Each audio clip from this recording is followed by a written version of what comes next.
Assalamualaikum warahmatullahi wabarakatuh. Alhamdulillah wassalatu wassalamu ala Rasulillah wa ba'd.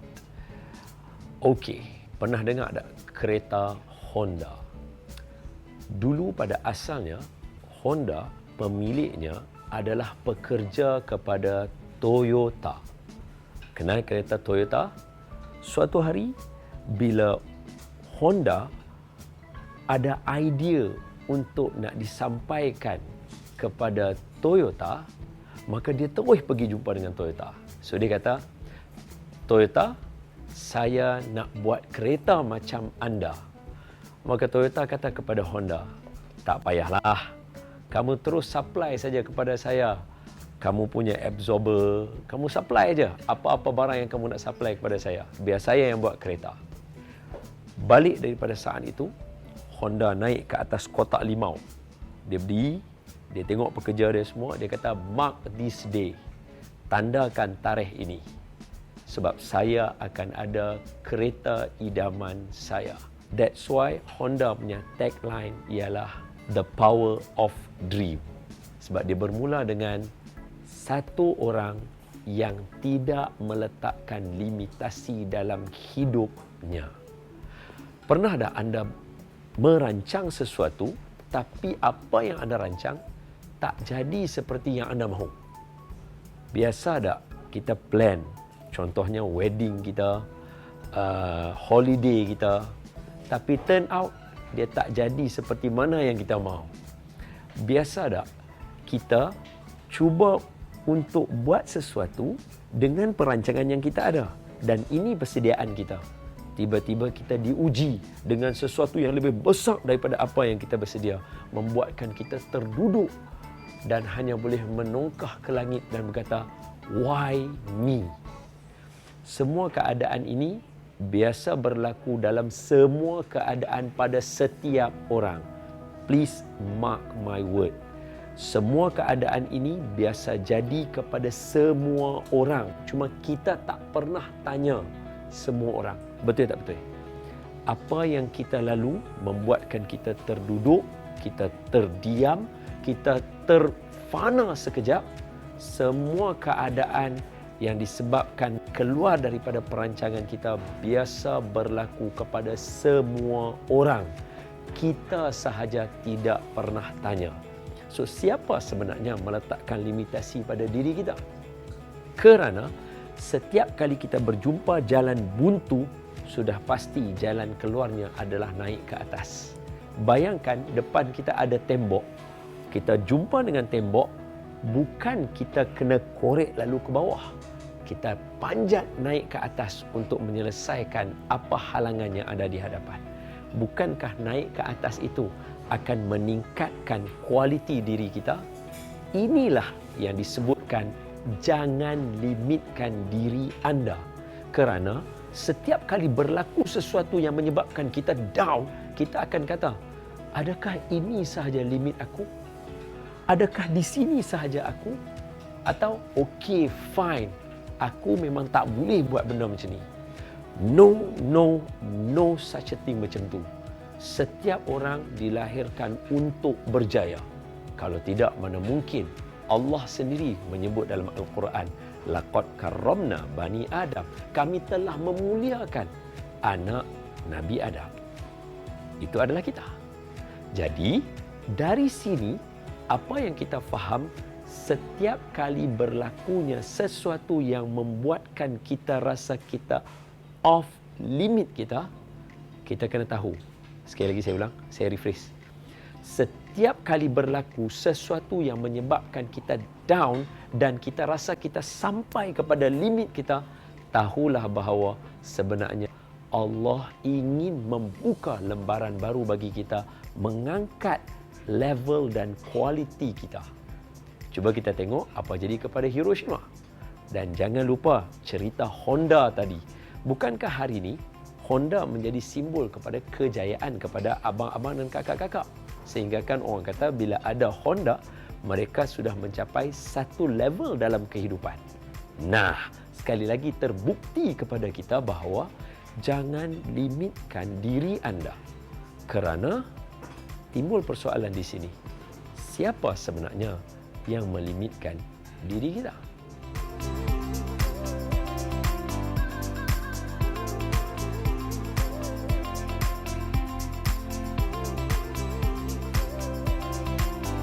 Tahukah anda, Malaysia adalah sebuah negara daripada 199 buah negara yang ada di dunia.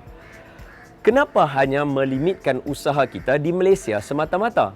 Tak teringinkah anda jadi seperti jenama antarabangsa yang masuk ke negara kita? Contoh seperti Nike, Adidas, mereka bukan berasal daripada negara kita, tetapi mereka datang ke negara kita untuk mengembangkan bisnes dan usaha mereka. Tak inginkah anda event anda bertahap dunia seperti lumba kereta F1, MotoGP? Dia bukan berasal daripada negara kita, tetapi event itu dibawakan ke negara kita untuk mengembangkan limitasi mereka. Siapa sebenarnya yang meletakkan limitasi ke dalam diri kita? Bukan orang lain, bukan suasana, bukan keadaan, bukan juga keuangan. Yang meletakkan limitasi pada diri kita adalah dalaman kita sendiri. Sebab itu, Muhammad Ali, peninju dunia yang terkenal, berkata, kita jatuh bukan disebabkan oleh batu yang besar kita tersadung. Sebaliknya, batu-batu kecil yang ada dalam kaki yang membuatkan kita tak selesa kita terjatuh. Itulah perumpamaan kepada diri kita. Belum orang lain kata apa-apa tentang idea kita, kita sendiri menjatuhkan idea kita sebelum kita cerita kepada orang lain. Belum orang lain menghina, mengutuk dan menghantam macam-macam kepada produk dan impian kita, kita sendiri meletakkan limitasi itu kepada diri kita sendiri. Who put the box? Sebab kita mesti kena keluar daripada box tadi. Kalau box itu adalah diri kita, dan kita kena think out of the box. Tapi kalau box limitasi itu dari Islam, dari agama, maka kita jadikan kotak itulah yang akan melonjakkan kita seperti patung yang ada spring. Bila buka kotak, melonjak dia naik ke atas. Begitulah keadaan kita dengan agama. Ketika bumi Mekah tidak menerima baginda Nabi SAW, Allah membuka jalan kepada Nabi untuk Isra' Mi'raj. Kenapa? Kerana Allah ingin menghilangkan limitasi dalam diri Nabi Muhammad SAW untuk melihat bahawa dunia ini masih luas. Bukan sahaja ada penduduk bumi, masih ada penduduk langit yang sentiasa menantikan kedatangan baginda Nabi SAW.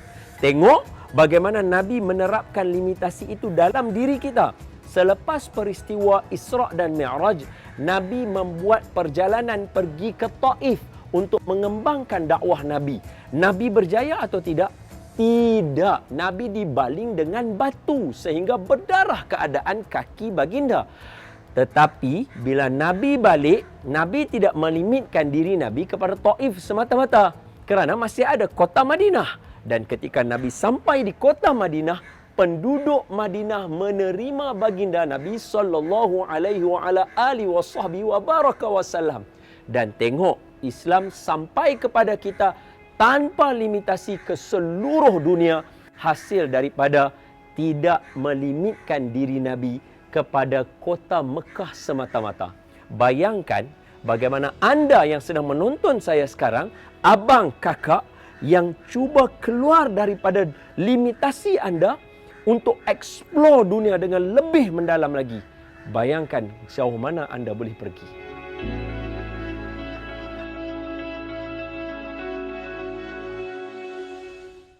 Orang yang paling layak memberikan 1001 alasan untuk tidak menjadi orang berjaya adalah Muhammad sallallahu alaihi wasallam.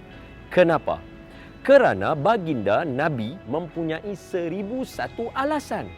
Yang pertama, sebagai contohnya, Nabi, satu kampung Nabi, Mekah, tidak suka kepada Nabi Muhammad sallallahu alaihi wasallam ketika baginda membawa dakwah baginda. Sedangkan semua mereka mengenali baginda Nabi. Kita, kampung kita pun tak kenal lagi kita siapa. So, sepatutnya kita memperkenalkan diri kita dan mempunyai peluang untuk terus maju ke hadapan. Betul tidak? Yang kedua, Nabi bukan sahaja tidak disukai, malah ditentang oleh seluruh penduduk Mekah ketika itu. Kita, belum lagi orang lain kata apa-apa, kita sendiri yang menentang idea kita sendiri. La haula wala quwata illa billah. Yang ketiga, ini antara poin yang paling besar. Ketika Nabi membawa dakwah Nabi, ada dua empire terbesar dunia ketika itu, iaitu Rom dan Parsi, yang mana semua orang tahu besarnya sejarah Rom dan Parsi. Sepatutnya kalau kita dah ada dah, ikut sajalah. Apa lagi kita nak buat? Buat apa lagi kita nak reka-reka nak buat apa? Tidak. Nabi SAW membuktikan kepada kita dengan usaha baginda, strategi yang baginda susun dan kaedah serta penantian yang diberikan tempoh masa kepada proses kejayaan menghasilkan satu natijah yang cukup besar. Sehingga hari ini nama Nabi Muhammad SAW dinobatkan sebagai orang yang pertama yang mempunyai kesan ke atas setiap individu yang hidup di atas muka bumi. COVID-19 antara contohnya. Tengok bagaimana kata-kata baginda Nabi digunakan di papan-papan iklan dan kenyataan tentang penyakit COVID-19 dan cara mengatasinya. Jadi, apa yang melimitkan diri kita sebenarnya? Tak ada. Yang ada hanyalah diri kita. So, berjuang untuk melawan limitasi diri sendiri adalah yang diajar di dalam mana-mana cerita dan rancangan yang kita tengok. Contohnya, rancangan Naruto. Cuba kita tengok bagaimana Naruto mengenengahkan usaha untuk mengatasi limitasi diri supaya daripada serigala ekor 1 sampai jadi serigala ekor 9. Tak cukup macam tu sahaja, beliau menghidupkan mimpinya menjadi Hokage. Tak cukup itu sahaja, jom kita tengok cerita yang lain.